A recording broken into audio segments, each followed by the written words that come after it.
Hello everyone, Joshua Myers here, and today I'm going to be reviewing Stand By Me from 1986. Oh man, where do you hear this? 8 o'clock. What is it, man? You guys want to go see a dead body? Columbia Pictures presents Kid's gone. They're never gonna find him. Not where they're looking. a Rob Reiner film. I'm never gonna get out of this town now, my Gordy. You can do anything you want, man. Stand By Me. There's four of us, Eyeball. You just make your move. You're dead. Rated R. Now in select cities. Sneak preview August 16th in additional cities. Stand By Me stars Will Wheaton, River Phoenix, Corey Feldman, Jerry O'Connell, and is directed by Rob Reiner. The plot of Stand By Me is that after learning that a stranger has been accidentally killed near their rural homes, four Oregon boys decide to go see the body. On the way, Jordy, Vern, Chris, and Teddy encounter a mean junk man and a marsh full of leeches. As they also learn more about one another and their very different home lives, just a lark at first, the boys' adventure evolves into a defining event in their lives. What are my positives with Stand By Me? Honestly, for me, there was a lot of positives with this movie, and here's the thing. This is yet another Stephen King adaptation. It's based on a short story, called The Body, which I've never read or read the short story. I never listened to the audiobook of the short story. But this story, from at least what told in film, is actually really good. I really do like the story. I think it's a really good one. Honestly, kind of a different one, actually. Very different from Stephen King normally. It's not horror.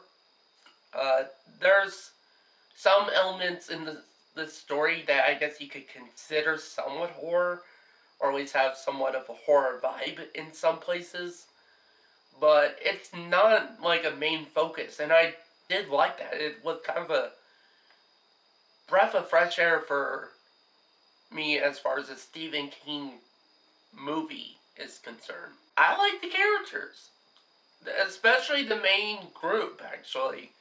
I like their camaraderie with each other. I definitely thought they were all friends. I really did that.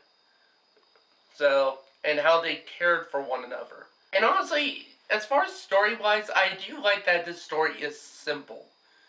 And there's really not much to this story if you look at it at face value, actually.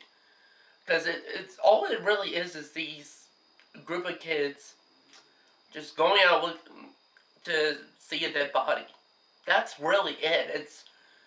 It's very simple of a story, But I think it does really well as far as, because they put these kids through some hard times in the story and that, and I think it really helped developing the characters in that and you growing to care for them. Which the actors who portray these kids are actually really good too. All of them did a great job, actually. And all of the actors even seem to have likable personalities, actually. Also, I actually did like the direction. I liked the cinematography. The cinematography in this was really good. I also like the fact that for most of it, there was no music a lot of the times. I really did dug that. It was different.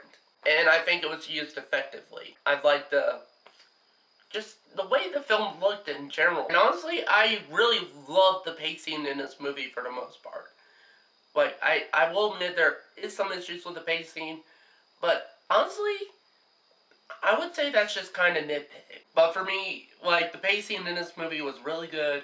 What are my negatives towards this movie? Honestly, for me, sometimes it does fall into the typical cliches of Stephen King stories, the stereotypical Stephen King bullies. I think they could have been done a lot better, more developed, or just... Honestly, I felt like the story didn't need to have bullies. This is a story that I felt like could have been done without that aspect. And I think just these kids trying to survive, while they're going out searching for this dead body, would have been enough, to hold this movie together. Another negative for me, even though I dug the pacing for this movie for the most part, there are some points in the movie where the pacing is a bit too slow. And I kind of get a bit disinterested. But that's it, really. That's really all my negatives. And with that said, I'm going to give Stand By Me a 4.5 out of 5 stars. And look, it's not a 100% perfect movie in my opinion, but I did really love it. Honestly, it is one of the better Stephen King film adaptations, actually. Like, I would definitely put it up there with my favorites. So, and just a quick side note, this was the first time I ever saw this movie. So that's it for this review. Thank you guys for watching, and see you next time.